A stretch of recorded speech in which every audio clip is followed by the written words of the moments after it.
Hi, my name is Roy Henry, representing the University of Miami. I'm a strategic analyst that supports value analysis and supply chain. Today, I'll be talking about experimenting with various catalysts to create your clinically integrated supply chain. Thanks for joining us, Roy. Can you explain what a clinically integrated supply chain is? Understanding a clinically integrated supply chain, you have to kind of go back a little bit within supply chain. We understand that supply chain, there's some basic functionalities where a lot of it is just looking at the bottom line at the end of the day. On the other side, you have the clinical counterparts who are very much focused on patient care.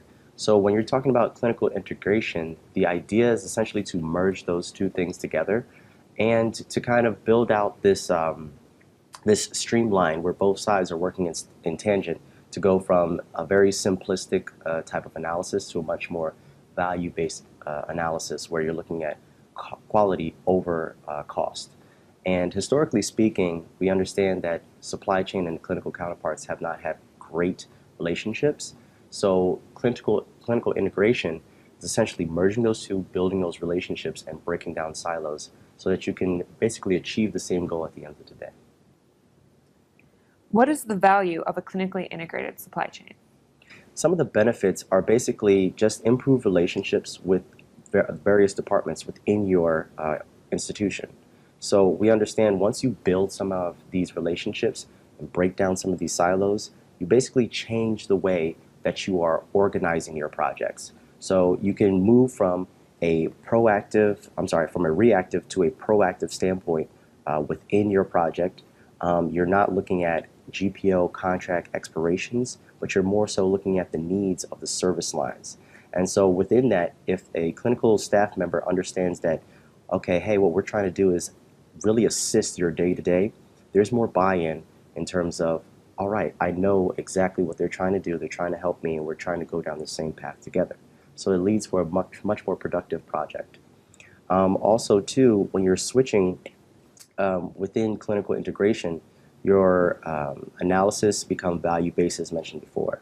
So when you do that, you have more opportunities and more creative ways to try and reduce costs. So when you're looking at things like length of stay, you start looking at things like variance in practice, waste reduction, standardization, utilization, all these types of different ways you'll start to figure out how to actually reduce costs while still maintaining or improving the patient care. How can I measure clinical integration in my supply chain? Well, within our facility, what we tried to do was say, okay, well, where are we at today?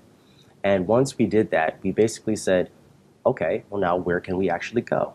So what we decided to do was create an integration grid. So within the grid, it basically starts from a very simplistic supply chain where you're looking at just the functionality, really. So, you know, the contracting, the purchasing, the logistics, all of those different things, which many organizations are doing today. And they're trying to say, okay, how can we go to the next step? So within the integration grid, you start to see what the different pieces are that will basically identify, okay, we're making improvements and going along to advancing our value analysis program and become fully clinically integrated.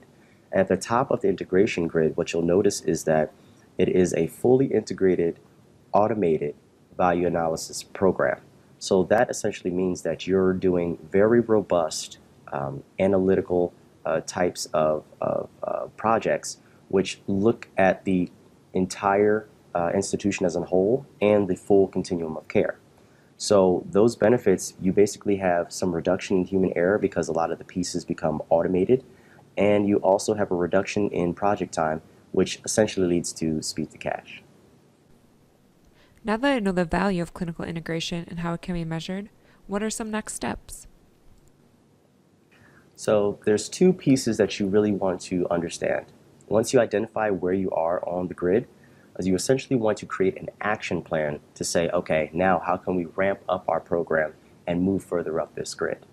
So there are many different ways in terms of trying to increase the size and strength of your value analysis program.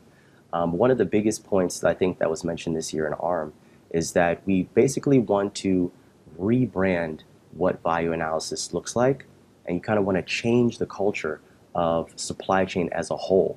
And really, in my discussion, what I've been trying to push is the linchpin between those two is creativity.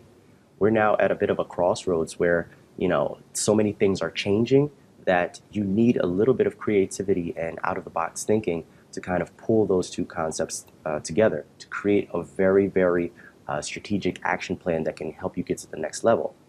The next point is essentially measuring and monitoring. A lot of times this piece is overlooked, and it has a lot of value because what you're actually doing is justifying all of the actions that you've done previously. And you can kind of do a bit of a trial and error to say, this is working, this isn't working.